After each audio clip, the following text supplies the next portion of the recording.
All right, miners, now on to the history of our favorite state, California. It all started 100 years ago, back with the native Californians. Such tribes as the Cahuilla, Chumash, Miwok, and Hoopa lived off the natural resources of our great state here.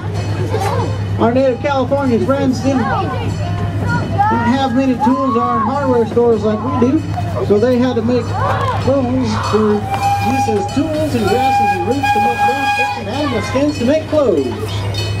Well, if they ran out of trees, there was no way they could run their steam donkeys.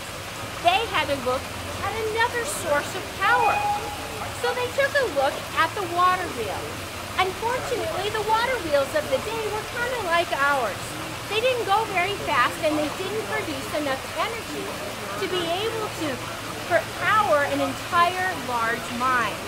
So they were having a dilemma, a problem they had to solve. Hi, Glenn, he's our engineer, on the front of the train when he goes by. 1, 2, 3. Hi, Glenn! Very good, you guys are the best group so far. You're all your friends. And look at that, there's some more miners off your left-hand side. Be sure to wave and say, howdy, y'all.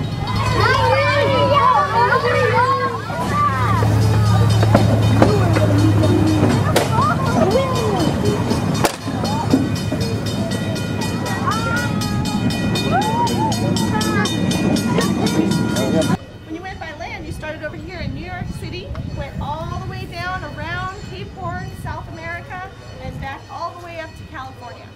17,000 miles they traveled by boat. And it wasn't a fancy schmancy ship like we have nowadays. These boats have wind-filled sails. So if there's no wind, what happens? Could you tell me? Yes. The boat doesn't move. They're not going anywhere, are they? Argonauts. Argonauts. Can anyone say that? Argonauts. Argonauts. Argonauts are the ones that traveled around by the sea and came to California. That was not an easy task. When you went on the boats, you couldn't take anything with you. You had to just take the clothes on your back. It's kind of sad, huh? You can't just take any of your stuff with you, right? Like on the boat. And they didn't just get their own cabin all of themselves. They had cabins they had to share with complete strangers. And these people aren't going to be they're either going to be your friends or your enemies at the end of 8 months, right? Yeah. I love quiet hands. Who can tell me with the quiet hands, what are we inside of right now? I love quiet hands. What are we inside of right now? Ariel? We're in a mine shaft. That's right. Okay. Mine shaft was very, very dangerous work. Okay. To build a mine shaft was very dangerous. It costs a lot of money. Okay. It was pretty hard work too. Okay. Who can tell me with a quiet hand, what was the easiest way to find gold during the gold rush? The easiest, the safest, and the least expensive. What was the easiest, safest, and least expensive way to find gold during the gold rush? Yes? Oh, you didn't use your hand? Okay. Yes? Panning for gold. That's right. This was pretty expensive. So only the miners that had some money would be able to use this. What was this called? Asia? Dynamite, yes. Or there was nitroglycerin, okay? That was a super, super explosive chemical that they would use, okay? So they would have their tunnel. What was the tunnel called again? Drive. Good. They would have their drive, and then they would start digging the mine shaft, okay? And I'm going to tell you how it worked. There were 3 guys to mine for gold in a mine shaft. How many guys? 3. 3 guys. And there would be 1 guy deep down in the mine shaft, and that was the hardest job, okay? The other 2 guys, we would take turns. Okay, so after a while, the guy that was down there digging, then I would take a turn and I would go down there digging, and so would the other guy, okay, because that was the hardest job. So you would use a windlass to pulley him down. Everybody say windlass. Windlass. Windlass. So you'd use a windlass to pulley him down, and he'd be down there all day, shoveling, shoveling, shoveling, okay? And he would shovel the dirt inside the bucket, and then my friend and I, we would pulley him back up with the windlass, okay? We had that mine over there drilling, and then they'd send us the dirt sometimes. Oh. Everyone said single jack. Chris, how brave are you? You want to hold this while I hammer?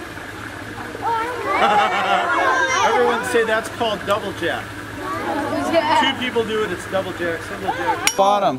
Put put it on a tilt, start going in circles. Then the gold will come up. When you find your piece of gold, just take it, put it in front of you. But just keep going, keep going. If you didn't get any, scoop some more sand, do it again. Guys, pick out your best 3 ones, bud. nuggets, throw the rest out. Yep.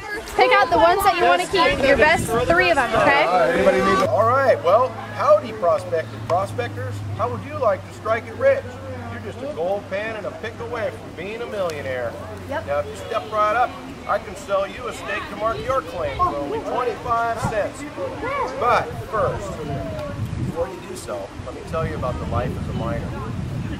The life of a miner was terrible. He had to leave his home, all the comforts of home, his family, not even knowing if he would see them for up to 2 years and longer even, just to get over here and get your claim started. It had to be in a jar. That's the only way you could get those vitamin C. Corn, growth, medicines, berries. Now, are you ready? Face the other way. Oh yeah, nice. Good job there.